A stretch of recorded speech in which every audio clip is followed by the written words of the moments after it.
Je termine mon périple en Île-de-France, à Paris.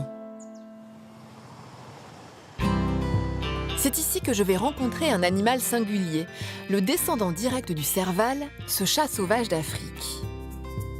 À quelques rues de l'Arc de Triomphe, j'ai rendez-vous avec Tania dans son salon de coiffure. Si les clientes viennent ici pour des extensions, c'est Indy qui attire toute leur attention. Je n'ai jamais vu un trait.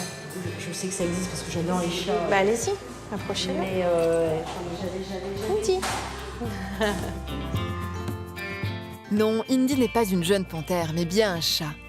Il s'agit en fait d'un chat de race Savannah.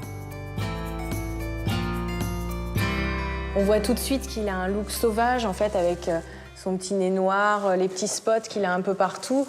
Donc c'est vrai qu'on les réflexions, c'est on dirait un guépard, on dirait un tigre, un petit fauve, voilà.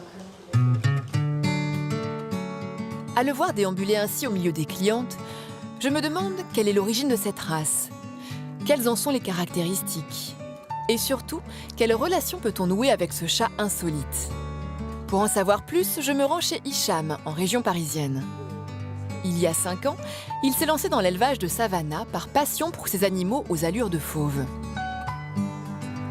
Leur look sauvage, ils le tiennent de leurs ancêtres, les servals. Le serval est un félin africain avec toutes les caractéristiques d'un animal adapté à son milieu naturel. Ce sont des félins qui sont hauts sur pattes, longs de corps, qui sont très élancés, qui ont des capacités physiques assez impressionnantes, mais qui sont aussi, par nature, très facilement sociables. Étonnant pour un félin sauvage. Pourtant, à les voir jouer ensemble, je comprends qu'une relation particulière lie l'éleveur à Ferrat. Avec Ferrat, ma relation est assez fusionnelle. Je suis sa référence, son propriétaire. Comment réussit-on à familiariser cet animal sauvage? C'est un félin sauvage qui a un caractère de chat domestique. On peut la caresser, on peut jouer avec eux. C'est un félin qu'on peut promener en harnais assez facilement lorsqu'on les habitue assez jeunes. Mais attention, tout le monde ne peut pas détenir un serval chez soi.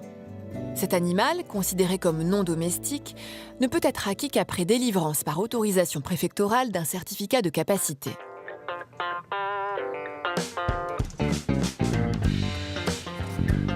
En revanche, le Savannah est bel et bien une race de chat aux allures de fauve. C'est aux États-Unis, dans les années 80, que cette race est donc née d'un croisement entre un Bengale, un chat domestique, et un serval. Une nouvelle race qui aujourd'hui encore n'est pas inscrite dans le marbre.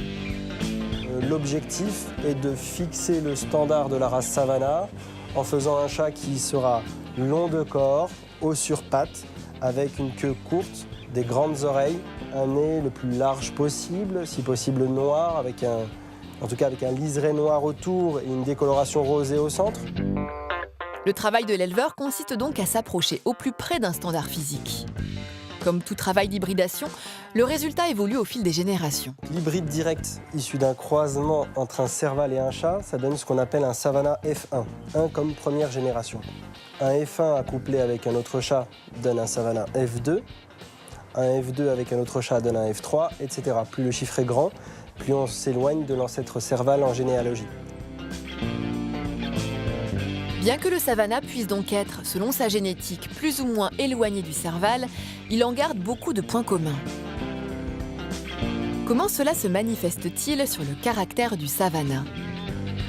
Pour répondre à cette question, Hicham m'emmène chez lui, voir des chatons âgés de 5 mois. Si Hicham les laisse à l'intérieur, c'est pour qu'ils se sociabilisent au contact direct de l'homme et de la famille. Car les Savannahs ont la même propension à s'attacher à l'humain que le serval. Encore faut-il les familiariser dès leur plus jeune âge.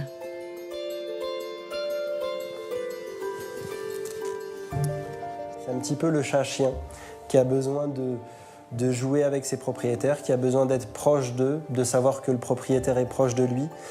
Très présents au quotidien et très affectueux, ils nous rendent bien l'investissement qu'on leur donne par leur câlin. Finalement, cette race insolite, presque sauvage, étonne par sa proximité avec l'homme.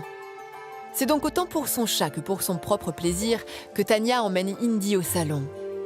Des qualités relationnelles qui permettent à la propriétaire de pouvoir concilier la passion pour son chat à sa vie professionnelle. On peut partager pas mal de choses avec lui, on peut l'emmener un peu où on veut, en voiture, en vacances, il va même dans l'eau, c'est vrai que c'est très sympa. Tu vas sur le siège un petit peu? Une relation de confiance et d'amour qui s'est nouée avec le temps et dans le respect de l'animal. C'est une race quand même avec un caractère très fort. Il faut être tenace parce qu'au final, ils sont adorables. Il ne comprend qu'une chose, c'est l'affection, c'est les câlins, les caresses, voilà, c'est ça.